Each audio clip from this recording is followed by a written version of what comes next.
Hello अस्सलाम वालेकुम and welcome to my YouTube channel Codemative. मेरा नाम हशाम मुबीन है और आज हम जावास्क्रिप्ट की सीरीज़ में लूप्स, पॉपअप बॉक्सेस की टाइप और डेट का फंक्शन और सेट टाइम आउट का फंक्शन डिस्कस करने जा रहे हैं। तो ये जावास्क्रिप्ट में किस तरह यूज़ होते हैं इसको हम एक बारी बारी करके चेक कर लेते हैं। तो सबसे पहले यहाँ पे हम एक बटन क्रिएट करते हैं। बटन आईडी इसको दे देते हैं btn1। ठीक है, अब हमने इसको क्लोज़ कर दिया। अब इसके अंदर लिख देते हैं कि फॉर लूप। इस बटन के ज़रिए हम फॉर लूप अपना जो है वो चेक करेंगे। तो हम स्क्रिप्ट के टैग में है, यहाँ पे हम फंक्शन लिखते हैं। फंक्शन FORE फंक्शन का नाम मैंने यहाँ पे लिखा है। तो जैसे हम यहाँ पे फॉर लूप यूज़ करने जा रहे हैं तो उसमें हम एक कोई भी टेक्स्ट या कोई भी लाइन राइट कर देंगे उस फॉर लूप के अंदर, तो हम जितने टाइम भी उसको चाहेंगे वो प्रिंट करवा सकेंगे। तो उसके लिए हम यहाँ पे एक वेरिएबल ले लेते हैं var वेरिएबल x, और यहाँ पे मैं एक फॉर लूप लगाता हूँ फॉर। अब यहाँ पे x को हम इनिशियलाइज़ करवा देते हैं 0 से, और x जो है वो कब तक चले, जब तक उसकी आइट्रेशन जो है वो वैल्यू जो है 10 नहीं हो जाती और x में इंक्रीमेंट होता रहे। अब इसके अंदर हमने क्या देना है कि डॉक्यूमेंट डॉट राइट। अब इसके अंदर जो भी हम स्ट्रिंग पास करवाएंगे वो हमें एज इट इज़ वहाँ पे शो करवा देगा। यहाँ पे लिखता हूँ कि माई नेम इज़ हशाम। ठीक है, अब हम ये चाहते हैं कि हमारी जो ये एक स्ट्रिंग लिखी हुई है हमने वो हमें डिफरेंट लाइंस में शो, एक ही इस तरह अगर हम इसको राइट करेंगे, रन करवाएंगे तो ये हमें सिंपल एक ही लाइन में शो हो जाएगी। तो उसके लिए हम क्या करेंगे कि हम जिस तरह HTML के डॉक्यूमेंट में BR का टैग यूज़ करते थे यहाँ पे भी हम वही यूज़ करेंगे, लेकिन इसका थोड़ा सा सिंटैक्स जो है वो चेंज है। उसके लिए यहाँ पर हम कंकैटिनेशन यूज़ करेंगे। जिस तरह जावा में हम प्लस का साइन लगा के उसके बाद हमने जो भी कोई एक्स्ट्रा हमारी स्ट्रिंग होती थी वो हम यूज़ करते थे, इसी तरह हम यहाँ पे कंकैटिनेशन यूज़ करेंगे। यहाँ पे BR यूज़ करना है और उसके बाद हमने यहाँ पे बैकस्लैश लगा देनी है, उसका टैग एंड किया। अब यहाँ पे हमने फॉर लूप क्रिएट कर दिया। अब इसका जो फंक्शन है वो हम यहाँ पे कॉल करेंगे ऑन क्लिक FORE। यहाँ पे हमने इसके फंक्शन को भी कॉल कर दिया है। अब इसको रिफ़्रेश किया। अब जाके इसको जैसे हम क्लिक करते हैं तो हमारे पास ये 1 2 3 4 5 6 7 8 9 10 टाइम जो है हमारे पास हमारी जो स्ट्रिंग है वो यहाँ पे शो हो चुकी है। तो इस तरह जो है हमारा फॉर लूप वर्किंग करता है। यहाँ पे एक ग्रेटर देन का साइन आ रहा है, इस वजह से हमें वहाँ पे शो हो रहा है। उसके बाद हमारे पास वाइल लूप है। वाइल लूप किस तरह वर्किंग करती है ये हम चेक कर लेते हैं। यहाँ पे एक बटन बनाया हमने, उसको आईडी दे देते हैं btn2 की। ऑन क्लिक पे हम एक फंक्शन लगा देते हैं WHIL, और इसको जो हम बटन का नाम दे देते हैं वो देते हैं वाइल लूप। तो स्क्रिप्ट के टैग के अंदर आके हमने एक फंक्शन क्रिएट कर लेना है, फंक्शन WHIL, और इसके अंदर अब हमने क्या करना है कि सबसे पहले एक वेरिएबल डिक्लेयर करवाना है var x ही करवा लेते हैं, और उसके बाद हमने x को वैल्यू देनी है जिस तरह हमने इसके अंदर वैल्यू दी थी फॉर लूप के अंदर। वाइल लूप में हम वाइल का कीवर्ड यूज़ करने से पहले हम इसको इनिशियलाइज़ करवा देंगे। उसके बाद क्या करना है, हमने वाइल का कीवर्ड यूज़ करना है, उसके अंदर उसकी कंडीशन लिखनी है कि कहाँ तक हमारी जो लूप है वो चलेगी। तो इसको भी मैं यहाँ पे 10 दे देता हूँ, और इसके अंदर जो हमारा टेक्स्ट होगा वो हम यहीं से कॉपी कर लेते हैं। यहाँ पे मैंने सेमीकोलन नहीं लगाया था, यहाँ पे पेस्ट कर दिया है। अब क्या करना है कि हमने इंक्रीमेंट भी करवाना है अपने जो वेरिएबल एक यहाँ पे इनिशियलाइज़ करवाया, तो उसमें हमने एक का इंक्रीमेंट करवा दिया। यहाँ से हमने इसको सेव किया। अब जाके इसका प्रीव्यू चेक कर लेते हैं कि हमें क्या चीज़ शो हो रही है। यहाँ पे वाइल लूप का एक बटन बना हुआ शो हो रहा है।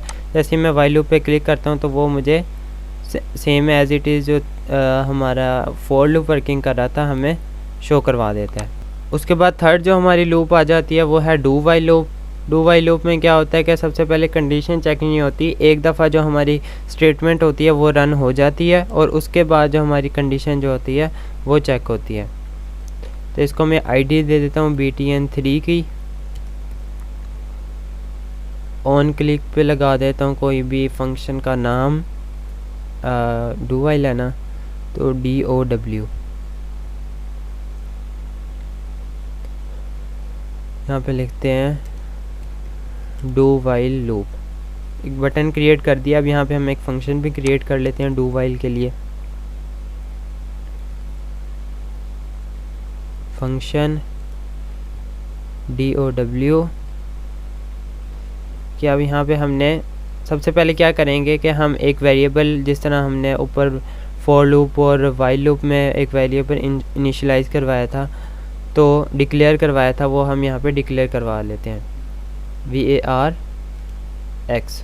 उसके बाद यहाँ पे x को एक वैल्यू इनिशियलाइज़ करवा देनी है, इसलिए हम यहाँ पे x को 0 ही वैल्यू इनिशियलाइज़ करवा देते हैं। उसके बाद हम यहाँ पे यूज़ करेंगे डू का कीवर्ड कि पहले जो है हमारा ये काम हो उसके बाद कंडीशन चेक हो। तो यहाँ से मैं ऊपर वाले टेक्स्ट को कॉपी कर लेता हूँ, यहाँ पे पेस्ट किया मैंने, और उसके बाद क्या करना है कि x के अंदर इंक्रीमेंट कर देना है। तो यहाँ पे डू की कंडीशन ओके होगी। अब यहाँ पे हम एक वाइल लगा देते हैं कि वाइल के बाद हमारी कंडीशन चेक होगी कि हमारा जो ये कोड होगा वो कितनी दफ़ा रन करेगा। तो x लेस दैन 10, जब तक 10 तक हमारा जो काउंट होता है वो नहीं पहुंच जाता तब तक हमारा जो कोड होगा वो रन करता रहेगा। यहाँ पे मैंने इसको भी पेस्ट कर दिया, यहाँ से सेव किया। अब जाके इसका प्रीव्यू चेक करते हैं हमारे पास।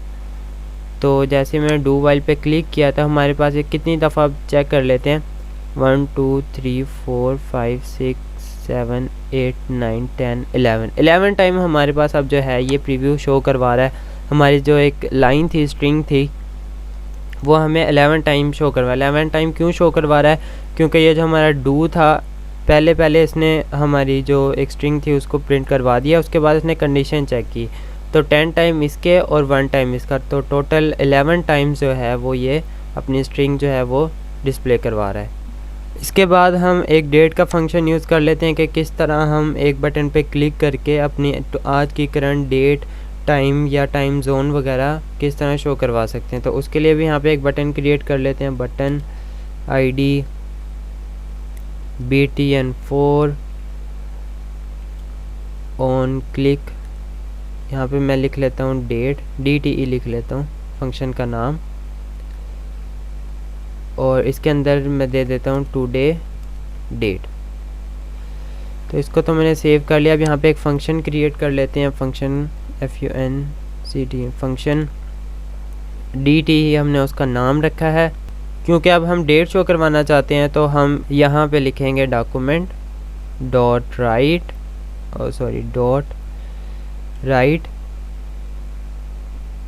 उसके अंदर हमने दे देना है डेट। उसके बाद डेट के बाद आपने ये जो ब्रैकेट्स हैं उसकी ये ज़रूरत नहीं है, क्योंकि ये हमारे पास एक डेट का फंक्शन है जो यहाँ पे कॉल होता है हमारे पास। यहाँ से सेमीकोलन लगाया, सेव किया। अब इसका प्रीव्यू चेक कर लेते हैं। टुडे डेट, तो हमारे पास यहाँ पे आज की दिन भी आ गया, हमारे पास डेट भी शो हो रही है, टाइम भी शो हो रहा है, टाइम जोन भी शो हो रहा है। तो इस तरह जो हम अपने किसी भी वेब पेज में आज की डेट या डेट जो है वो हम शो करवा सकते हैं। उसके बाद जो हमारे पास पॉपअप बॉक्स जो हमारे ऊपर शो होता है उसकी 3 टाइप्स हैं। एक अलर्ट है, वो तो आपने पहले देखी हुई है, ठीक है। उसके बाद जो सेकंड टाइप है वो कन्फर्म है, और जो थर्ड टाइप है वो प्रॉम्प्ट टाइप है। तो इन दोनों टाइप्स को हम एक दफ़ा चेक कर लेते हैं कि किस तरह हमारे पास ये वर्किंग करती हैं। तो उसके लिए भी हम 2 जो बटन है वो बना लेते हैं। यहीं से मैं कॉपी कर लेता हूँ, Ctrl+C, Ctrl+V और Ctrl+V। यहाँ पे मैं बटन का नाम ID चेंज कर लेता हूँ 5, यहाँ पे 6 कर लेता हूँ, अलर्ट तो पहले आपने देखा हुआ है। हम यहाँ पे प्रॉम्प्ट PROMPT प्रॉम्प्ट, और जो हमारे पास सेकंड था वो था कन्फर्म CONFIRM, ठीक है। यहाँ पे हम राइट कर देते हैं कि कन्फर्म पॉपअप, और इधर अब हम राइट कर देते हैं प्रॉम्प्ट पॉपअप।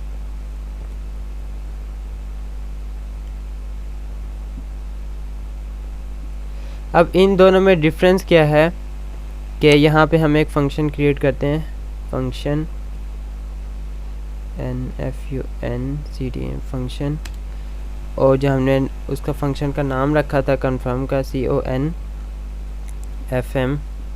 कन्फर्म का जो पॉपअप बॉक्स आपके लिए एक, जिस तरह हम कोई भी अपनी फ़ाइल डिलीट करते हैं तो हमें उससे पहले, डिलीट होने से पहले वो हमसे कंफर्मेशन मांगती है कि आप वाकई इस फाइल को डिलीट करना चाहते हैं। तो इसी तरह ये पॉपअप बॉक्स जो है कन्फर्म का वो वर्किंग करता है। तो यहाँ पे मैं लिख देता हूँ कन्फर्म, और उसके अंदर मैं लिख देता हूँ do you want to do this, ठीक है। अब यहाँ से सेव किया, उसका प्रीव्यू चेक कर लेते हैं, रिफ़्रेश किया, कन्फर्म पे हम जैसे क्लिक करते हैं तो हमें एक पॉपअप बॉक्स शो हो रहा है जिसमें हमें लिखा शो हो रहा है कि do you want to do this. जैसे मैं इस पर ओके करता हूँ तो ये ओके हो जाता है। अगर हम ये चाहते हैं कि जैसे हम इस पर ओके करें तो हमें ये शो भी करवाए कि हमने ओके पे क्लिक किया है या हमने कैंसिल पे क्लिक किया है। तो उसके लिए हमें क्या करना होगा, ये जो हमारा कन्फर्म होगा इसको क्योंकि हम ओके पे क्लिक करेंगे तो वो कोई एक वैल्यू जो होगी वो रिटर्न होगी हमारे उस वेरिएबल को। तो उसके लिए हम यहाँ पे एक वेरिएबल बना लेते हैं, वेरिएबल x, और x को हम उसकी वैल्यू असाइन करवा देते हैं, ठीक है। यहाँ पे x की वैल्यू असाइन करवा दिया। हम यहाँ पे इफ़ की कंडीशन लगा के चेक कर लेते हैं कि x is equal to true, then हमें वो क्या शो करवाए, document dot write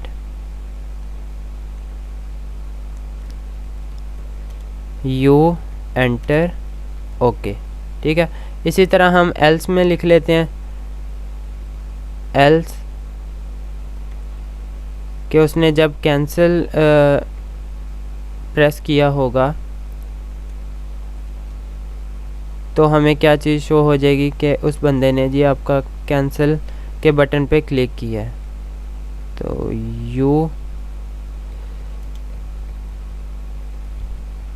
you pressed cancel, ठीक है।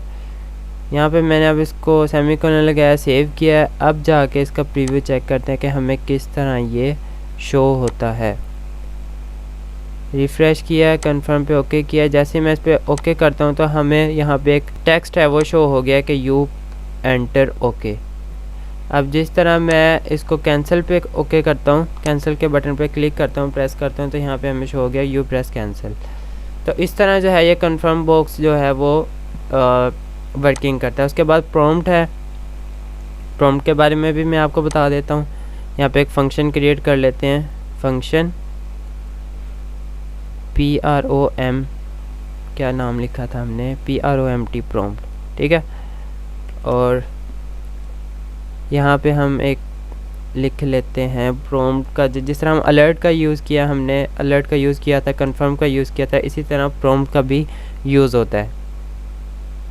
प्रॉम्प्ट किस लिए यूज़ होता है कि हमें पॉपअप बॉक्स में एक टेक्स्ट बॉक्स जो है बाय डिफ़ॉल्ट शो हो जाता है कि आप उसमें कुछ भी चीज़ टाइप कर सकते हैं।